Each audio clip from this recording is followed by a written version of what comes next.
ဒီနေ့တော့ထိုင်းနိုင်ငံမှာကားဝယ်မယ်ကားမောင်းမယ်ဆိုရင်မဖြစ်မနေသိထားတဲ့ကား insurance အကြောင်းကိုအပြည့်အစုံရှင်းပြပေးသွားပါမယ် insurance မသိပဲကားမောင်းရင်မတော်တဆဖြစ်ရင်ငွေတန်းကြီးထုတ်ပေးရနိုင်ပါတယ်ကား insurance နဲ့ပတ်သက်တဲ့အကြောင်းကိုအပိုင်း၄ပိုင်းခွဲပြီးပြောပြပေးပါမယ်ပါ1ထိုင်းမှာကား insurance ဘာလို့လိုအပ်ပါသလဲ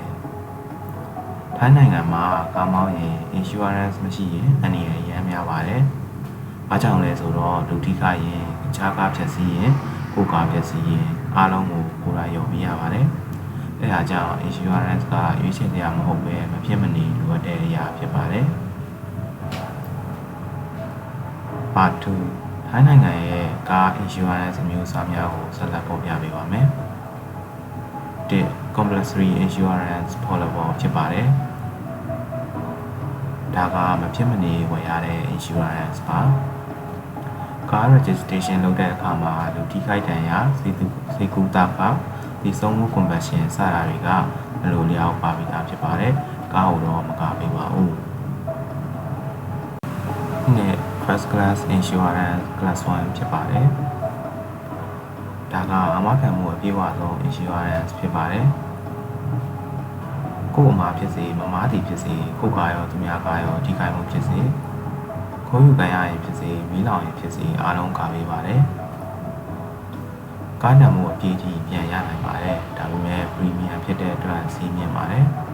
။ insurance က unlimited တော့မဟုတ်ပါဘူး။ company ရဲ့ policy limit ထဲမှာပဲကားပေးပါတယ်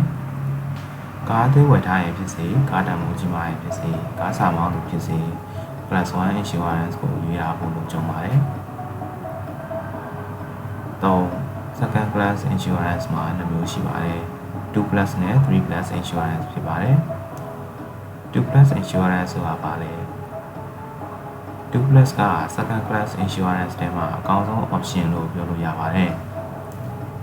ကိုယ်မှာဖြစ်ပြီးသူများကားကိုတိုက်တယ်ဆိုရင်ကိုယ်ကားကိုလည်းကာပေးတယ်သူများကားကိုလည်းကာပေးတယ်အဲ့ဟာအပြင်မီးလောင်သည်ဖြစ်စေခိုးယူခံရသည်ဖြစ်စေကာပေးပါသေးတယ်ဒါပေမဲ့ကိုယ်ကားတစ်စီးနဲ့ accident ဖြစ်တယ်ဆိုရင်တော့မကားပေးပါဘူး accident မှာအခြားကားပါဝင်မှသာကိုယ်ကားကိုကားပေးပါတယ်2 Plus Insurance ကအသုံးပြုပြီးသားက9နှစ်မှ10နှစ်အတွင်းသုံးထားတဲ့ကားတွေအတွက်နှင့်တော်ပါတယ်3 Plus Insurance ဆိုတာပါလေ3 Plus က2 Plus ထက်ကားပေးတာနည်းနည်းပိုနေပါတယ်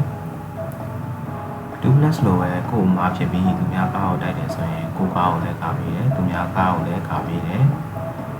ဒါပေမဲ့မိလောင်ရေးတော့၎င်းကိုယူခံရရေးတော့၎င်းမိမိကားတစ်စီးတည်းသာ accident ဖြစ်တယ်ဆိုရင်တော့၎င်းမကားပေးပါဘူး3 plus insurance က budget short ချင်တဲ့သူကားတံမိုးတဲ့သူတွေအတွက်တင်တော်ပါတယ်ဒီ third class insurance plus 3ဖြစ်ပါတယ်ဒီဟာကအခြားလူအတွက်ပဲကားပေးတာပါသူများဖြစ်စီနဲ့လူထိခိုက်မှုတွေကိုကားပေးပါတယ်ကိုယ်ကားကိုတော့မကားပေးပါဘူးဈေးနဲ့ဆုံးတဲ့ risk အများဆုံး insurance လည်းဖြစ်ပါတယ်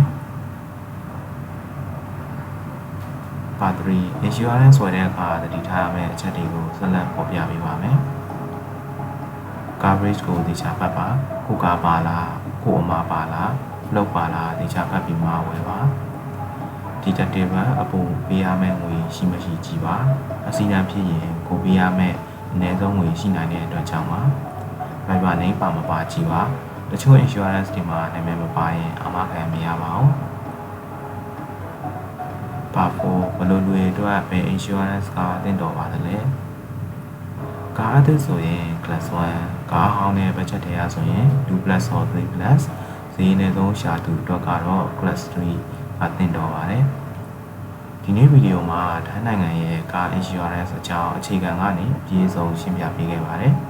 မိတ်ဆွေတို့အတွက်အသုံးဝင်နေဆိုရင် like and subscribe လုပ်ပေးထားပါနော်နောက်ဗီဒီယိုမှာ insurance မွေခင်လူများသုံးမှာတဲ့အချက်၅ချက်ကိုဆက်ပြောပြသွားပါမယ်အဆုံးထိ like ပါကြည့်ရှုပေးတဲ့အတွက်အားလုံးကိုကျေးဇူးအထူးတင်ရှိပါတယ်ခင်ဗျာ